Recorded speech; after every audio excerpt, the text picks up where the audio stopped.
Good morning. I'm Pete Najarian, and all right. Here we go again. Yesterday, the pressure was on. The pressure was on the markets right out of the gate. Matter of fact, the Dow was down. It lost about 100 points later in the day, and we actually finished the day down about 300. Not nearly as bad as what we were seeing in the NASDAQ yesterday, however.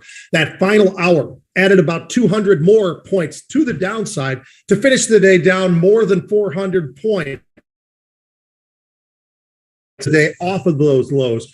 But I'll tell you what, it was that final hour once again where we see a lot of pressure coming in. Shows you a lot of what's been going on. We talk about algorithmic trading a lot. That's, I think, a lot of what we are seeing of late. And we've been talking a little bit more and more about that. The pressure was also on crude. Crude down below 95, trading closer to about 94. 10 years just been steadily lifting.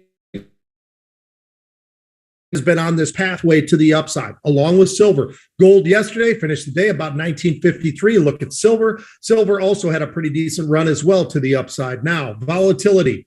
Volatility really started screaming to the upside. A pretty substantial move yesterday, actually closing up and above 24. Now, we haven't seen that area in a while. We'll see if that holds very long, but definitely a big move for the volatility index, which we talk about each and every day. And it gets that much more as we get closer to 25 and maybe even get above 25. We get out of that no man's land that we've been talking about. Volumes are a little bit light. Again, we talk about 37 million contracts. We're averaging over 42 million.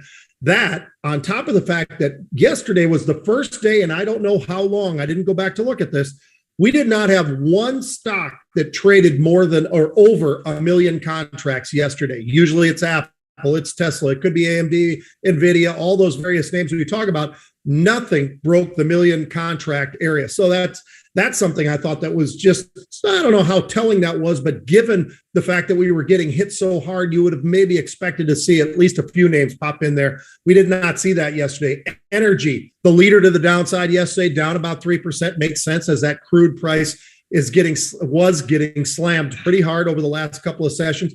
Technology, that was the biggie, down 2.6%. That's a huge piece of the S&P and the Dow and a lot of different other ETFs, of course. Technology under pressure. Healthcare, it had been trading very, very well. It was down a couple of percent. Consumer discretion, down a couple of percent. You get the idea. Financials, industrials, materials, none of them really down all that bad, down around about 0.5%, but not even quite that bad for most of those three. So a big switch in what was really getting hit and what wasn't. And certainly some of the positives that were there yesterday definitely stand out. You had the airlines, Delta, Southwest, American, all trading to the upside yesterday. Ross Stores with the really nice, strong move to the upside. Throw in TJ Maxx, throw in General Motors and Dollar Tree, seeing a lot of a broad area of what was actually working yesterday as well, including some of those Chinese names like NetEase and JD having a pretty good day. Obviously, energy with the price of crude getting slammed.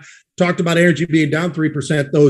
Those big beta names definitely getting slammed yesterday as well. ConocoPhillips, APA, Diamondback, throw in Occidental. They'd had some nice moves to the upside. They moved just as fast, if not faster, to the downside. Tesla, we talk about that being a barometer. I'll get into that today as well. But the barometer of Tesla and that push to the downside, and then throw in the big cap techs. Microsoft, Google, Apple, Cisco, NVIDIA. You get the idea. The big cap techs are going to the downside. You're going to see that NASDAQ starting getting slammed to the downside. Early on today, not much really going on. As a matter of fact, markets were generally just completely flat. Then we get CPI, rose, and you look at it for March, it rose up about 8.5%, call it.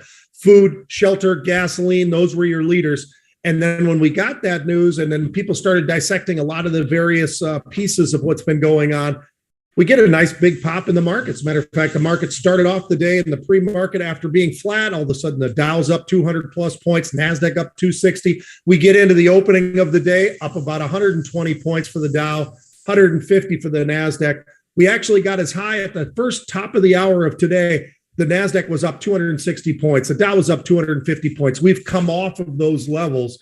And the NASDAQ, last I looked, trading up about 200 points with the Dow up about 175. So giving back some of those earlier gains, we were up over 330 points on the Dow early on, very early on.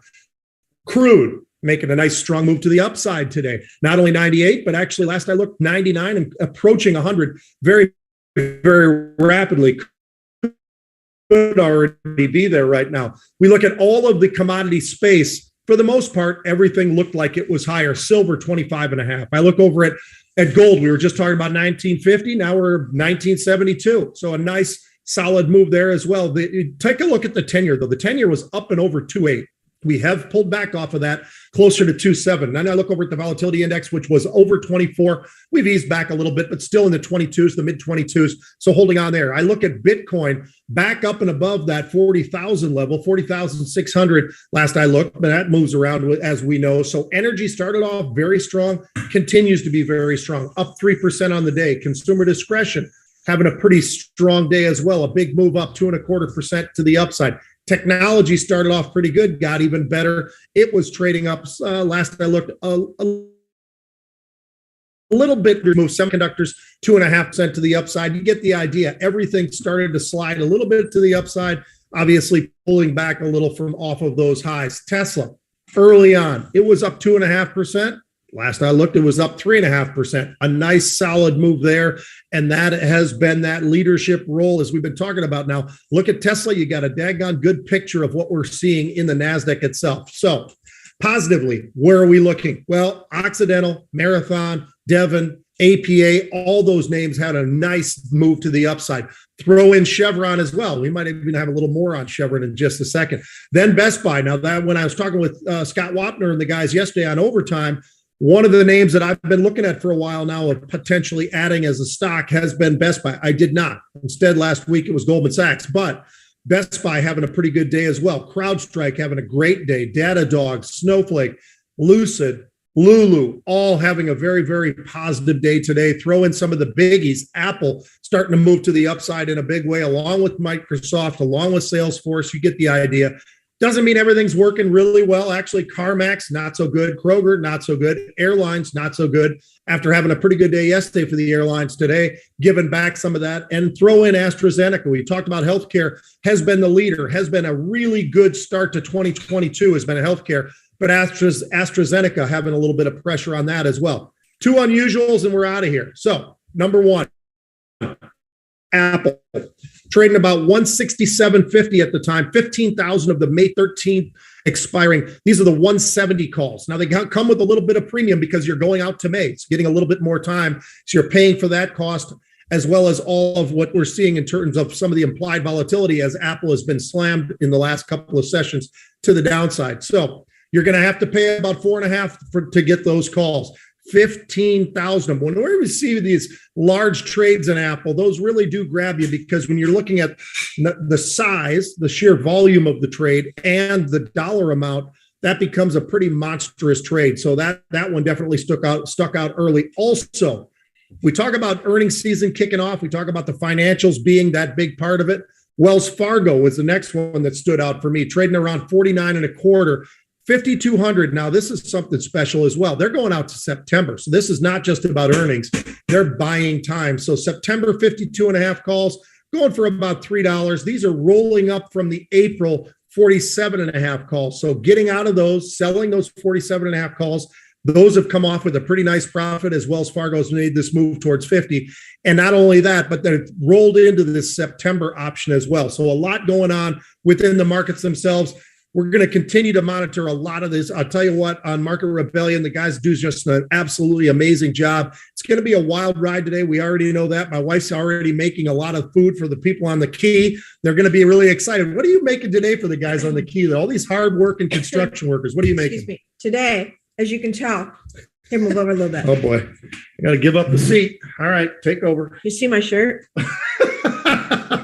I'm making pulled pork sandwiches, and the barbecue sauce just splattered all over me. But it's all good. She'll be fine. These guys love it. I love it. She's a generous person. You got to love that. Folks, have a great day and look forward to seeing you tomorrow.